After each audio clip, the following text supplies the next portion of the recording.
Comment développer son entreprise avec un budget limité? Ce sera l'objet de notre vidéo. Ici, je vais partager avec vous des tips, jusqu'à 8 tips que vous pouvez utiliser pour développer votre entreprise lorsque vous avez un petit budget. Donc, restez jusqu'à la fin de la vidéo car les tips 7 et 8 vous permettront d'exploser lorsque vous démarrez votre entreprise et vous souhaitez faire grandir cette entreprise avec un faible budget. On se dit à tout de suite.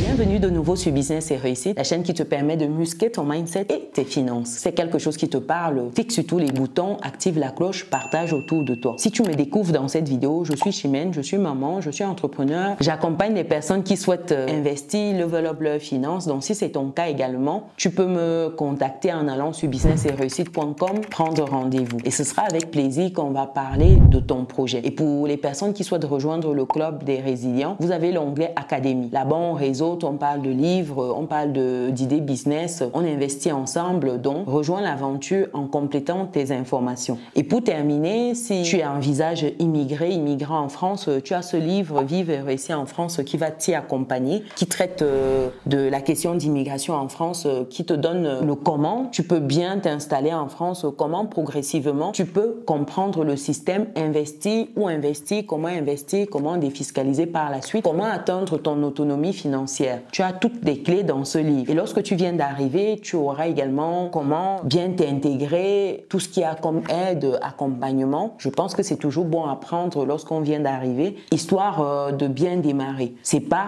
le point final, mais au moins c'est une béquille qui permet d'avancer dans un premier temps. Donc vous avez tout cela dans ce livre. Je vais mettre le lien dans le descriptif de la vidéo. Revenons à notre sujet du jour. Comment développer son entreprise avec un budget limité? Première chose ici, il faut se concentrer sur le marketing digital. Ici, marketing digital est d'utiliser les réseaux sociaux pour promouvoir votre entreprise. Les réseaux sociaux aujourd'hui, vous avez cette possibilité-là d'être visible gratuitement. Ça veut dire que vous créez votre compte d'entreprise, vous communiquez sur vos produits au travers de ces comptes-là. Vous avez de nombreuses plateformes, que ce soit YouTube, Facebook, Instagram, TikTok. Toutes ces plateformes-là aujourd'hui peuvent être des supports pour être vues parce que ces plateformes ont déjà les clients que vous recherchez. Quand vous allez par exemple sur un réseau professionnel comme LinkedIn et que vous communiquez, les gens verront votre entreprise, verront vos produits, vos services et les gens vous contacteront de manière naturelle, c'est-à-dire c'est tout ce qui est en fait référencement naturel, organique. Les gens viendront vous contacter pour avoir vos produits et vos services. Donc il faut surtout pas négliger ces réseaux sociaux-là qui sont the place to be lorsque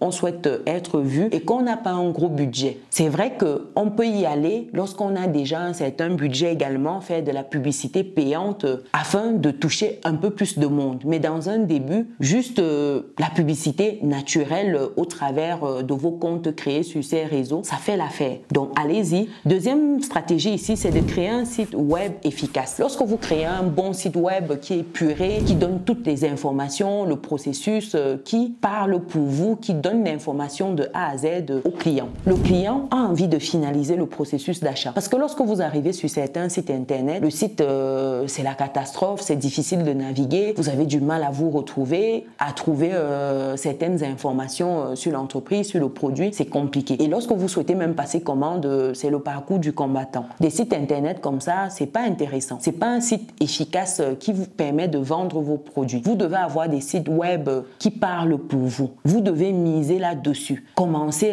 faire un petit site mais au moins attractif. Et pour ce faire, vous avez en fait des plateformes qui vous offrent des outils pour optimiser en fait vos sites internet. Par exemple, si vous lancez un business d'e-commerce, vous avez par exemple des plateformes comme Shopify qui vous permettent d'avoir déjà certaines templates à utiliser, des templates à ajuster. Et ça, c'est bien pour démarrer. Et souvent, très faible budget pour démarrer. Donc, pourquoi ne pas vous orienter vers ces templates-là pour commencer? Ça, c'est très intéressant. Troisième tips ici, c'est des partenariats et des collaborations. Vous devez nouer des partenariats partenariats. Ça va vous permettre justement de communiquer sur vos produits, sur vos services, communiquer sur votre entreprise. Vous ne devez pas être seul. C'est pour cela que vous devez aller à tout ce qui est en fait networking. Vous ne devez pas rester seul dans votre coin. Donc ça, je vais plus en parler dans le 4e point. Mais ici, vous devez collaborer avec d'autres entreprises qui sont complémentaires à ce que vous faites. Par exemple, afin que, je dis une bêtise, si vous vendez par exemple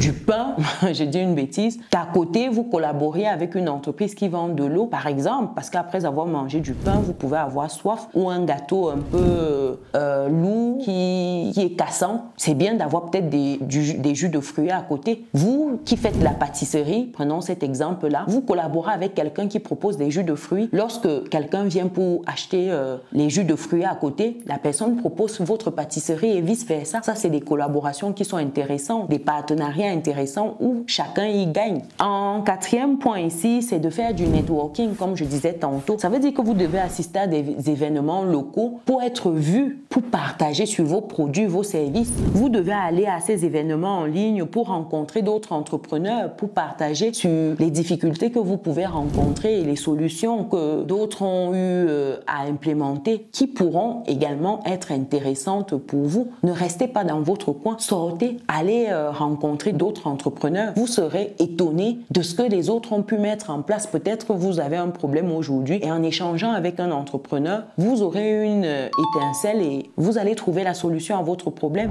Ça, c'est également la force du networking. 5e tips ici, c'est d'utiliser les ressources gratuites. Par exemple, profitez des outils et ressources gratuits disponibles en ligne pour la gestion de votre entreprise. Par exemple, le marketing ou la formation. Vous avez par exemple, lorsque vous êtes sur LinkedIn, je vais reprendre cet exemple-là, vous avez des formations gratuites disponibles. Lorsque vous vous retrouvez par exemple sur YouTube, vous avez certaines formations gratuites. Vous avez sur Google, etc. Allez-y vers ces formations gratuites-là que vous pouvez utiliser vous-même, mettre à disposition des personnes avec qui vous travaillez au quotidien. Usez déjà de ces sources gratuites d'outils que vous avez à votre disposition. Ne soyez pas tout de suite en mode comment je paye. Non, il faut être regardant sur ce que vous allez acheter. Utilisez au max les ressources gratuites disponibles. Parce que dites-vous que vous avez de très bonnes formations gratuites. Par exemple, vous vous lancez dans un service de restauration, il y a des formations sur l'accueil du client, installation du client, prendre la commande, etc.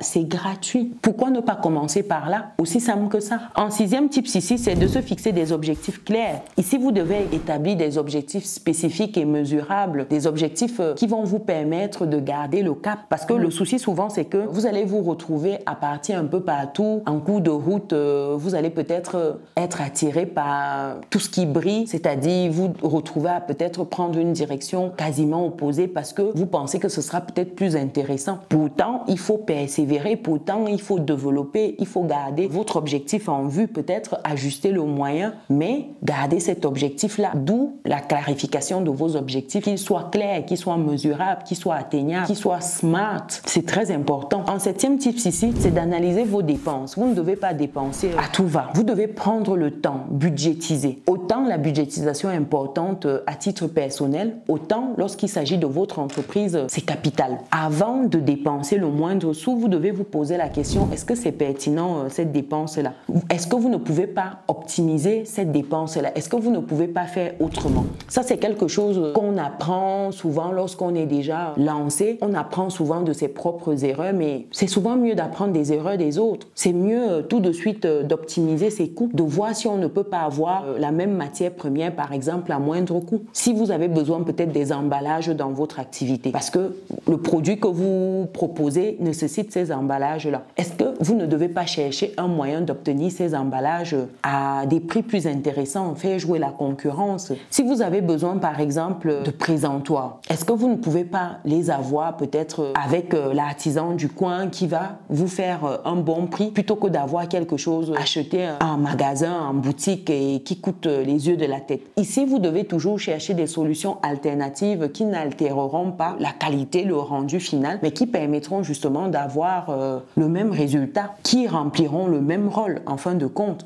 Donc, faites très attention ici au volet dépenses. C'est pas parce que c'est l'entreprise que vous allez dépenser sans compter. Non, non, non, non. Vous devez gérer l'entreprise en bon père de famille. C'est important ici. En 8e tips ici, c'est d'offrir un excellent service client. Lorsque vous travaillez sur votre service client, vous avez moins de plaintes, moins de retours et ça permet en fait que le client soit satisfait, qu'il revienne et qu'il vous recommande. On dit un client satisfait, c'est un client qui recommande. Et quand un client est insatisfait, il sabote. Et dites-vous que les clients insatisfaits parlent beaucoup plus que les clients satisfaits. Donc, attelez-vous à rendre vos clients satisfaits. Parce que quand ils sont insatisfaits, là, ils prennent le micro. Mais quand ils sont satisfaits, souvent, c'est difficile. Il faut leur rappeler de le faire, d'en parler autour d'eux. S'ils ont aimé, qu'ils n'hésitent pas à venir laisser un commentaire sur vos réseaux, par exemple. Qu'ils n'hésitent pas à venir à en parler autour d'eux. Parce que ça va ramener d'autres clients. Donc, ici, vous devez travailler votre service client. Très important. D'où les formations en amont pour les collaborateurs. Parce que lorsque le client est insatisfait, je vous assure qu'il prend le micro. Il part sur tous les réseaux, vous sabotez. Et pourtant, lorsqu'il est satisfait, pour qu'il en parle, il faut y aller quand même. Donc voilà 8 tips ici que vous pouvez utiliser pour développer votre entreprise lorsque vous avez un budget qui est limité. Dites-moi ce que vous en pensez. Est-ce que ce sont des tips qui vous parlent? Est-ce que vous avez, vous, d'autres tips que vous pouvez utiliser, partager avec les personnes qui se lancent, les personnes qui ont déjà une entreprise afin de level up leur entreprise? Si vous êtes arrivé jusqu'ici, mettez développement d'entreprise. C'est très important. Je saurai que vous êtes arrivé jusqu'au bout. Pensez également à mettre un pouce, à mettre un like, à partager autour de vous. Ne gardez pas pour vous les bonnes informations. Partagez, partagez. Nous, on se donne rendez-vous dans une prochaine vidéo. Ciao!